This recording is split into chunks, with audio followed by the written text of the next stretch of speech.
everyone. I'm really excited to share with you today how to ace your college interview.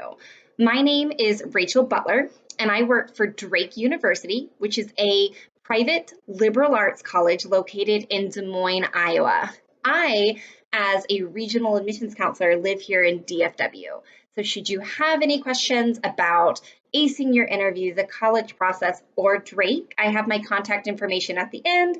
I'm here all of the time and I can answer those questions for you. So getting started on how to get ready, prepared, and how to rock out your college interview.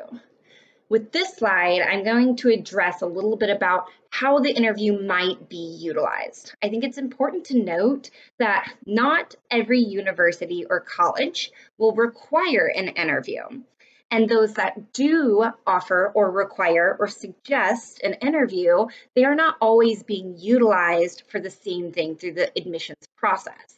So here I have listed out a couple of big bullet points where I have seen universities make use of the interview through the admissions process. Number one is you may hear that an interview might be required for the college or university that you're interested in to be admitted to that institution. So it may just be a part of the required process throughout a holistic review.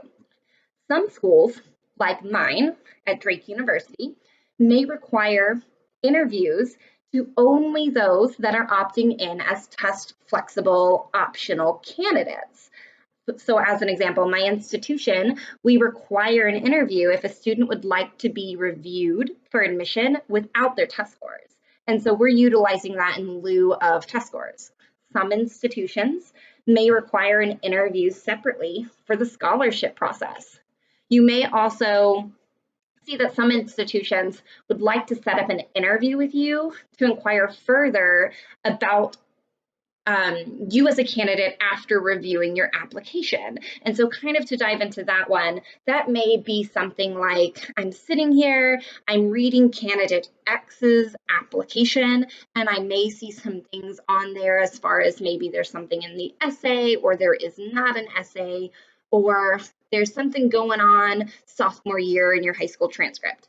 There might be reasons that I would like to reach out to you personally, since I represent a school that reviews holistically, to set up an interview with you. And that would be utilized just for additional information to that application. So not all schools, again, do this, but some may utilize this just for additional information.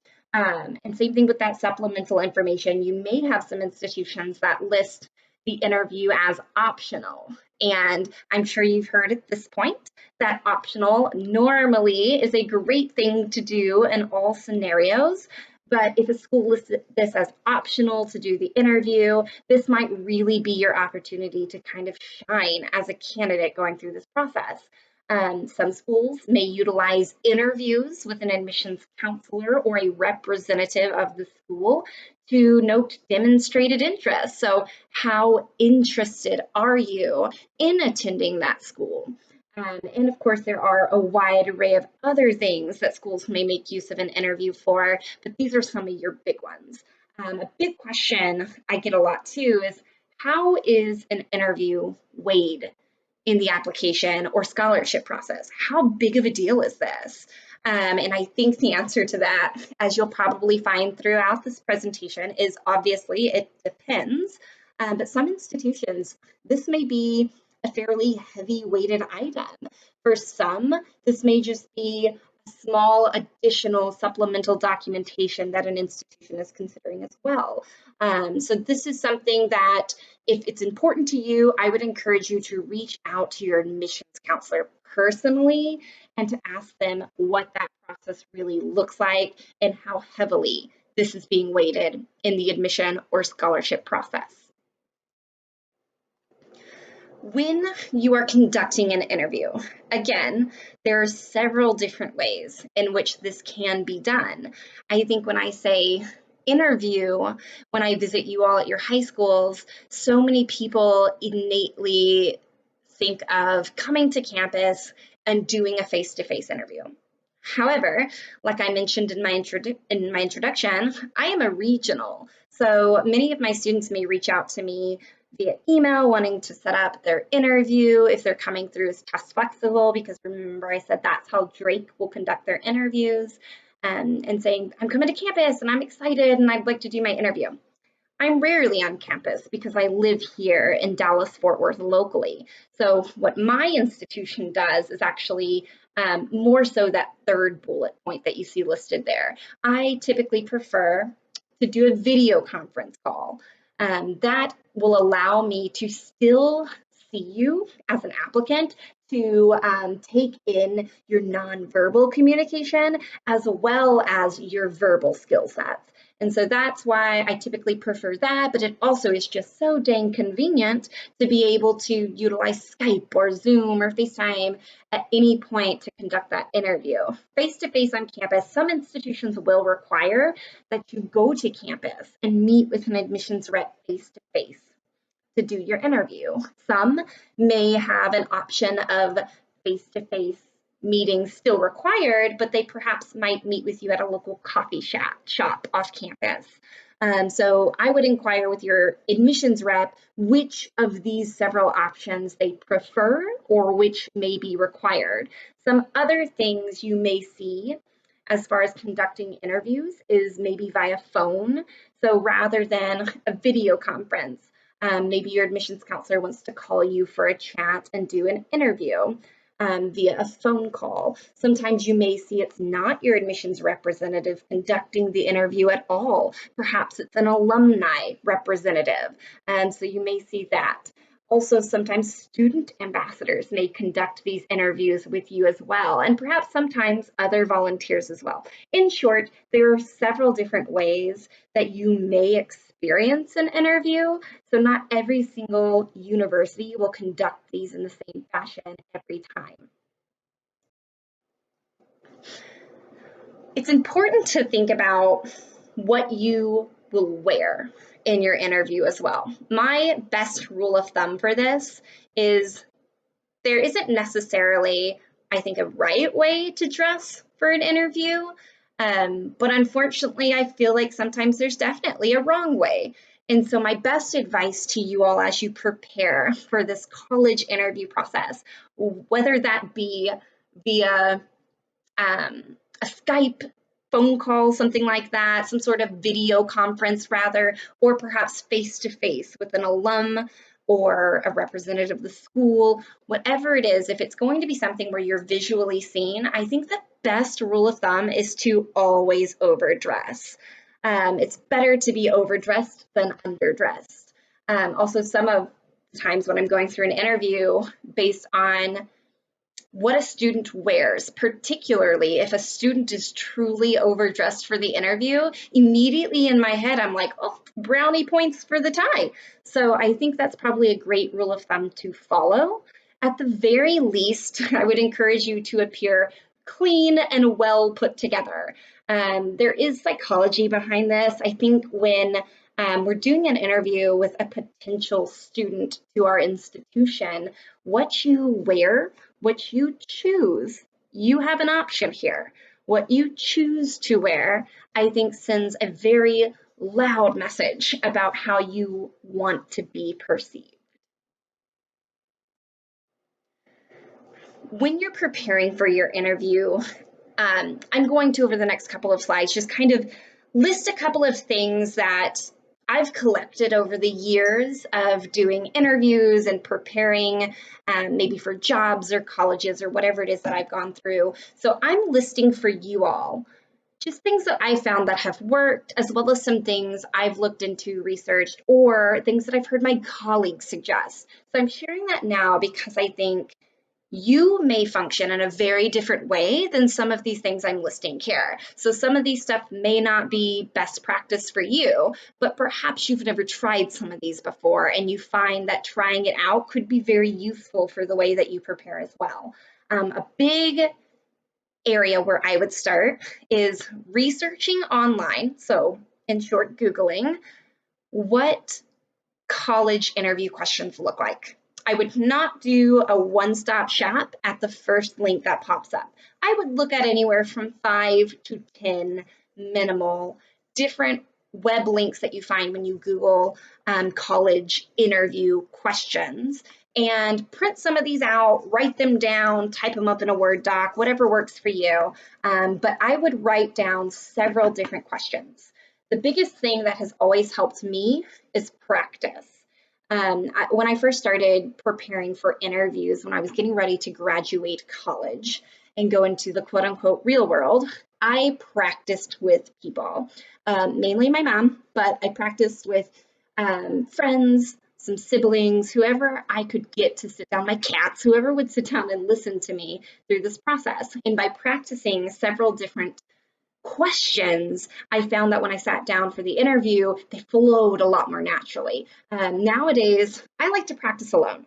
So I think this is a good way for you to just be cognizant of what your strengths are when you're preparing. But I typically will sit down before like a presentation like this one, or anything else where I may need to come off as knowledgeable in front of a group of people. I practice several different times, whether that's answering questions or running through a PowerPoint, until I feel comfortable doing that on a whim in front of a lot of people I don't really know. Some other things I found to be very helpful is write down practice questions, print them out, put them in a Word doc, put them in a Google Doc, and have someone edit them. But writing down these practice questions, the answers to those, I think is a huge way to really get prepared for the interview. This doesn't work for everyone, but I'm the type of person that is very type A, that if I haven't practiced and written down and visually seen how I might respond to some very common questions, I'll just totally freeze up when I'm put on the spot. So that might be a great way to help you prepare for some very common questions. Write everything down and review it. So when I'm preparing for nowadays any kind of job interview I go into, or maybe a very competitive program for a philanthropy I want to do, I will literally just print everything out, put it in front of me on my desk, and highlight the major points I want people to know about me. So I will print out my updated resume. I will sit down, whatever is relevant for what it is that I'm interviewing for. I will type up all of my accomplishments that I think is relevant, and then I will print them and highlight at least like the top 3. I will rank them too, and where the amount of relevance I feel these accomplishments are for what I'm interviewing for, the jobs I've held, class projects, volunteerism, whatever it is that's relevant to this interview. I would suggest writing it down and having it in front of you as you go through the interview. At the very least, I feel like it's just a comfort safety net, if you will. How are questions being phrased? Are you truly answering the complete question? This is huge, I think. For my institution, how you answer a question is big in how we weight your interview through the process. So if I were to ask a question, this is one of ours from Drake. Tell me about a time you had to give a speech. What obstacles did you face and how did you handle them? Many times students might answer the general essence of this, but in many regards completely bypass the very first part of that question. Tell me about a time. And that's vital for us when we're going through and reviewing your interview in the admissions process. So when you're working with an admissions counselor or whomever, and you're getting ready to prepare, make sure you've heard your questions thoroughly. Are they asking about a specific time? How many questions are within a question? So this one has 3. What are the big takeaways that they want to know from this question? So for me, if I were sitting here and I'd hear this, I'd be like, okay, they want a specific time, giving a speech, obstacles. So what were my challenges? And then how did I get over those? That's what they want to know in this question. So preparing even just on your own with these practice questions that you're Googling and breaking it down like that, you might find to be very beneficial when you're preparing for a college interview.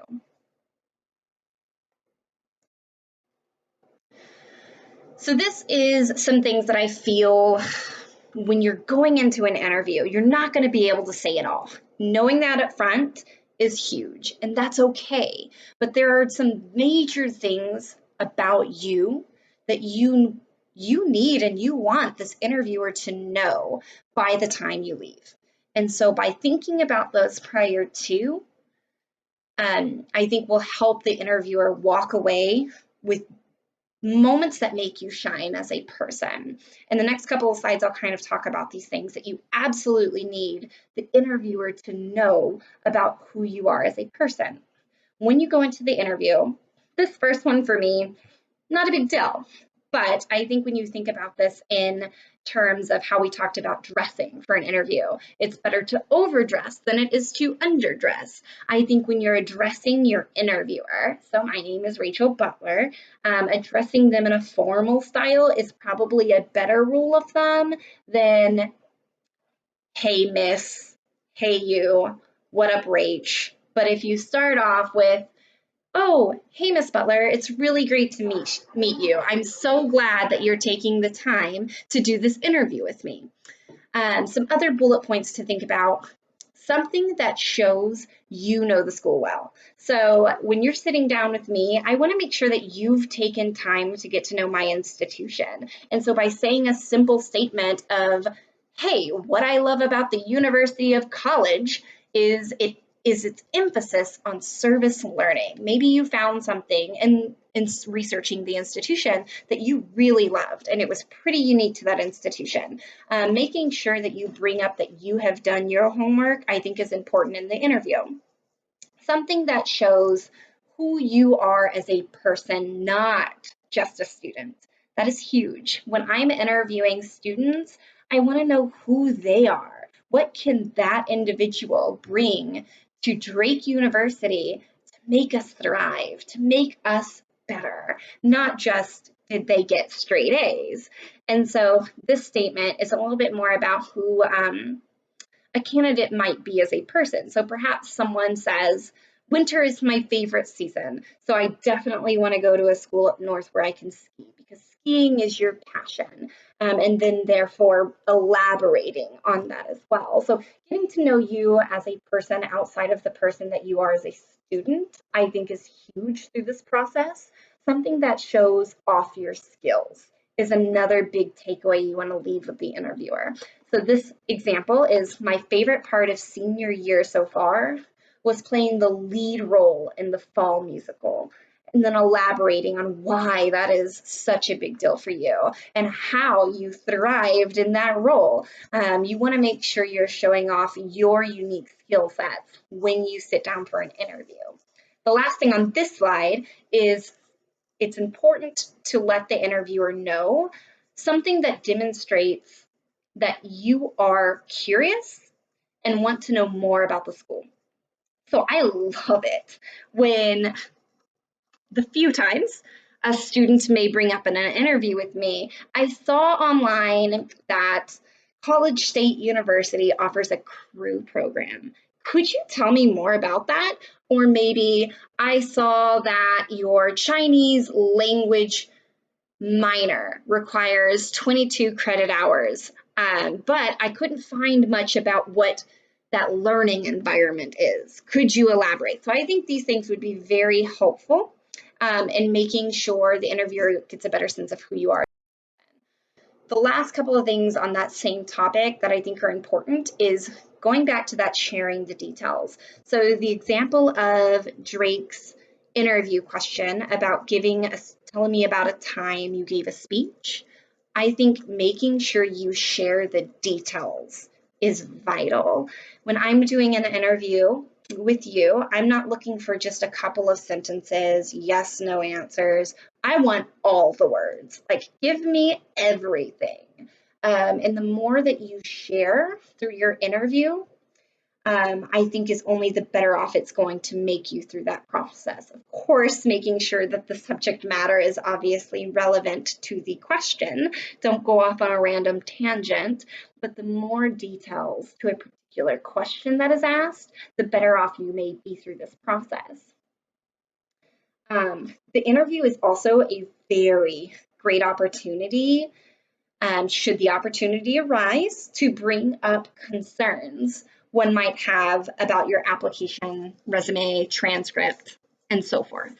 So as an example, let's say I'm looking at your transcript. Chances are I've reviewed this before I interviewed you.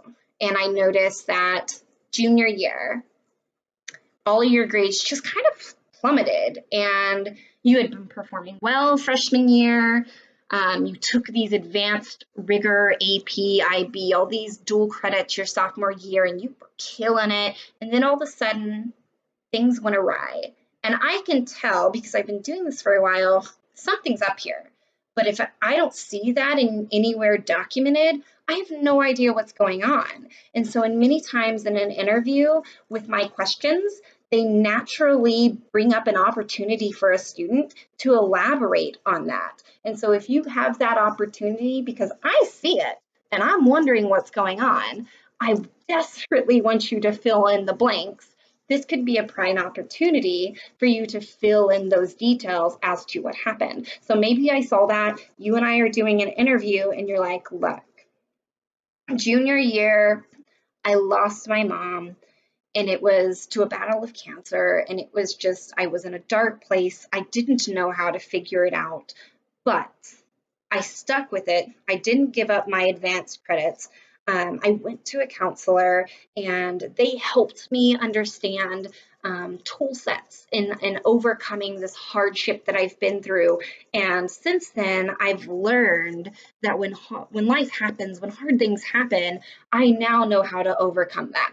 That's exactly what I'm looking for when I know there's something that has gone on. Something to consider when you're preparing for this too, this may work for you. This may not be up your alley at all. But with this year just going by, I think it was a really great opportunity for us to see politicians on the debate stage. Now, I'm not sitting here trying to tell you to be a politician, but one thing I've been really impressed with a lot of politicians is the way that someone can bring up this random question out of the air and they can give examples on it. They have projects they've done, they have data they can share, and that is really impressive to me. It's not something I am able to do naturally unless I physically practice all of that beforehand. So here I think if there are major things that you need someone to know about your accomplishments, and politicians are a little bit too good at this. I don't want you to go full-blown politician route where I ask you about health sciences and you tell me all about why The Sims is the best thing on the planet. Completely irrelevant. That happens sometimes with politicians. But if you could bring up something that is relevant to the subject matter that maybe is a little bit more out of the box, and you would be able to do so by practicing all of these accomplishments you've done, and that might be a great tool for you to consider as well. And most importantly, I think, be yourself. Like when I'm sitting here and I'm interviewing you as a person, I really want to know who you are as a person. I want to make sure that you as an individual are going to truly thrive at this college. I really do not want to bring someone to my institution where it's not a good fit for them. And so that's what I'm trying to deduce through this process. With that being said, I think it's of the utmost importance to remember this is your college search process. So you're interviewing these colleges just as much as we are interviewing you. And so I think it's vital that you have questions that you need addressed. You have a list of must-haves and so forth. If you don't pick a college where you're going to love it, you're not going to stick around. So make good use of this interview by interviewing your college or university representatives as well. It's also an opportunity to ask an expert anything about their school. So maybe you're not able to find online, the learning structure of the honors program. I don't know, whatever it is that's important to you that you haven't been able to find online, this is your time to do that. And most representatives would love to help address these questions for you after an interview. I also think it's vital to have a list of deal breakers and must-haves. when you consider your values and what you absolutely need in a college environment, what you are unwilling to live without, I would make a list of those things. Again, this is going to vary on the type of person you are, but if it's important to you, write that baby down, bring it to the interview, and ask about your deal breakers. Finally, I would say plug in anything you need the university to know about you. Maybe there is something that a very unique project that you were able to lead sophomore year. Most other people don't have something like that to talk about. But if it's not asked directly or you don't have an opportunity to bring it up in the questions, when you have questions at the end or an opportunity to talk to that representative, that is your time to plug in and segue into these unique things you weren't able to talk about in the actual questions portion. If all else fails, I think it's really important that you do ask questions of those that are taking time out of their day to interview you. Ask something, anything. So I say if all else fails, ask an interview why they selected to represent their school. They may or may not be graduates of that college, and whether they are or not, they may have a very interesting reason why they want to spend the rest of their time representing that school, whether it's a full-time employee, an alumni rep, student, whomever.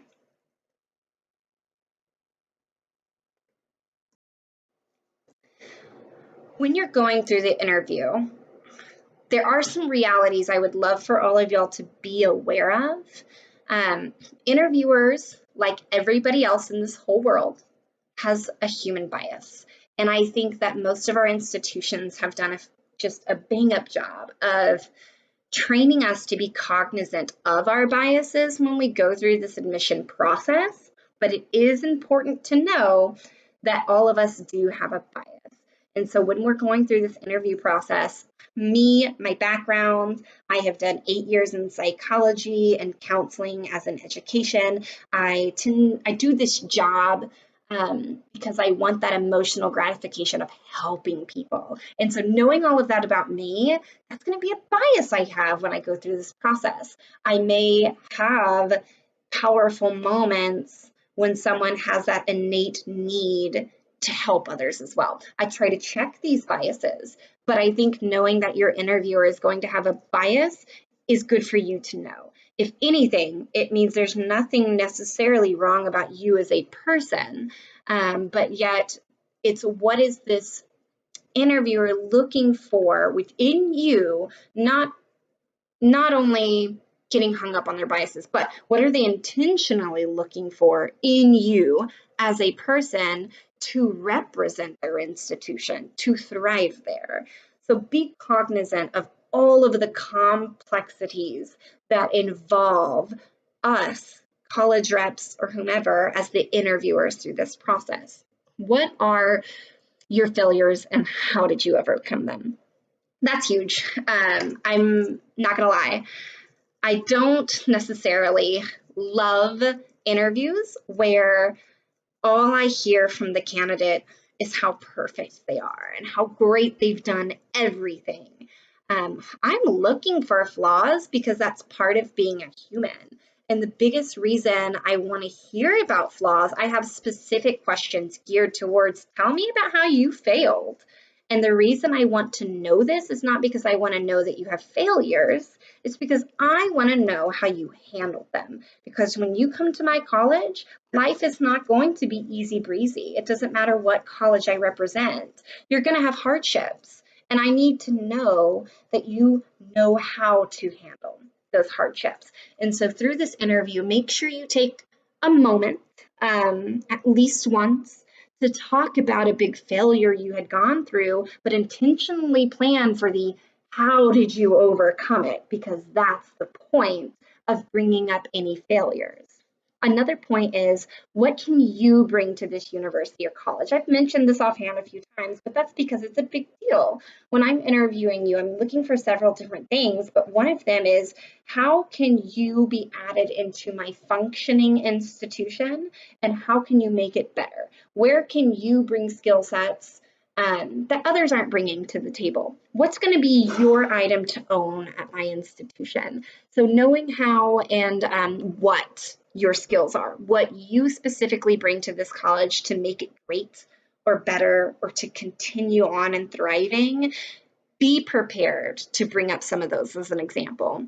And then finally, I've mentioned this like on every slide, it's the counselor in me, but can you thrive here? Based on this interview, did you take away from me through the questions and our conversation that this is really a good home for you? This is a place where you can really advance on your skill sets. If you felt that it was not, perhaps that's a good indicator that this institution may not be best fit for you. And my last bit of advice, I live by this, y'all. Confidence. Confidence. Fake it until you make it. To me, that is confidence. When I go through this interview or as I'm giving this presentation to you, you can hear that I'm getting very energetic and going up in octaves, and I'm like, do this. This is vital. I'm very confident in the way that I'm presenting myself. That makes me memorable. And I also think when I'm going through and I'm interviewing, I'm going to have doubts if a candidate is not confident in their ability. I think from a psychological perspective, that also indicates you may not be at a point to excel at my institution if you don't have the confidence in the things that you have done. So I think when you go through this, when you're practicing, whatever is your style, make sure you are faking it until you make it. But also, like, send a thank you to your interviewer as well, whether that's a text, email, handwritten note card, brownie points. It's like wearing a tie in an interview.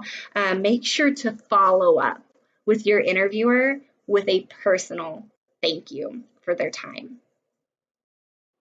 And again, my name is Rachel Butler. So if you have any questions, whether they be relevant to Drake University, crushing your college interview, or anything in the college process, here's my email, rachel.butler@drake.edu. I live here, so I literally get paid to answer your questions. Make use of me. It's why I love my job. Okay, well, thank you so much for hanging on with me for 32 minutes, and I hope you found this presentation beneficial.